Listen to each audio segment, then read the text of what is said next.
Καλώς ήρθατε στο Staff TV. Οι άνθρωποι που βλέπετε από πίσω να κινούνται βρίσκονται εδώ για το στήσιμο του νέου εξωφύλλου του Staff. Εμείς όμως είμαστε εδώ για να σας δείξουμε κάτι πολύ ενδιαφέρον. Για πες, Άγγελε. Θα σας δείξουμε πρώτη στην Ελλάδα το iPhone.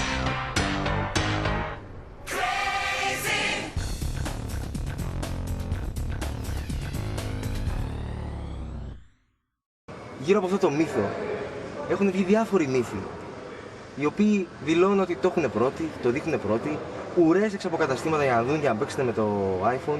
Ποια είναι η πραγματικότητα? Ότι το Staff ξένο το έχει πρώτο. Για ρίξε μια ματιά ξένο. Πάμε στο Photos. Στις φωτογραφίες που μου τραβήξα την κάμερα, ας ανοίξουμε μια τυχαία. Για πες. Πολύ εντυπωσιακό. Αυτό το κινητό σου δίνει την αίσθηση πως έχει φοβερό βάθος. Είναι τρισδιάστατη εντελώς η εικόνα. Είναι τρισδιάστατα μενού του βασικά, γι' αυτό σου δίνει αυτή την αίσθηση. Όλο το κινητό βασίζεται σε λειτουργικό macOS X. Η άλλη ερώτηση που θέλω να σου κάνω είναι όσον αφορά τους έξυπνους αισθητήρες αυτού του τηλεφώνου. Λένε πως έχει 3 αισθητήρες. Ο ένας είναι γυροσκοπικός. Αφορά, ας πούμε, τις φωτογραφίες. Κοίτα εδώ. Βάζουμε αυτή τη φωτογραφία. Αν περιστρέψουμε το τηλέφωνο, περιστρέφεται αυτόματα και η φωτογραφία. Το ίδιο ισχύει για την πλοήγηση στο διαδίκτυο. Επίσης, τι άλλο αισθητήρα έχει? Κάνεις ένα τηλέφωνο.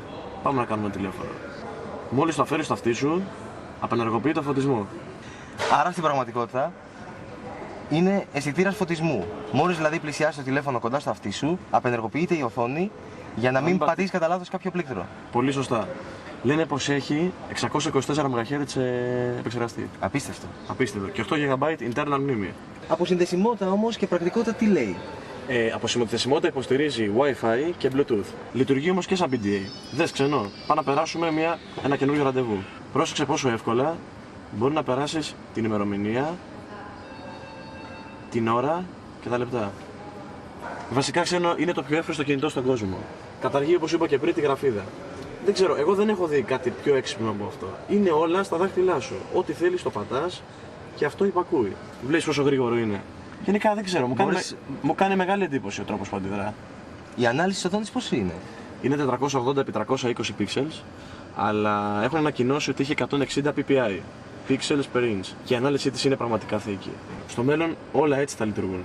Είναι ένα εντελώς καινούριο περιβάλλον χρήσης, δεν το έχουμε ξαναδεί ποτέ αυτό.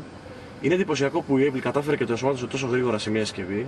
Για να καταλάβεις, τώρα ξεκινάει η Microsoft. Ή μάλλον ούτε καν τώρα, απλά έχει δείξει το Surface. Το έχει δει το Surface, που είναι ένα τραπέζι που ακουμπάς φωτογραφίες πάνω, τις μετακινήσεις και όλα αυτά. Αλλά το Apple, το iPhone κυκλοφόρησε πολύ νωρίτερα.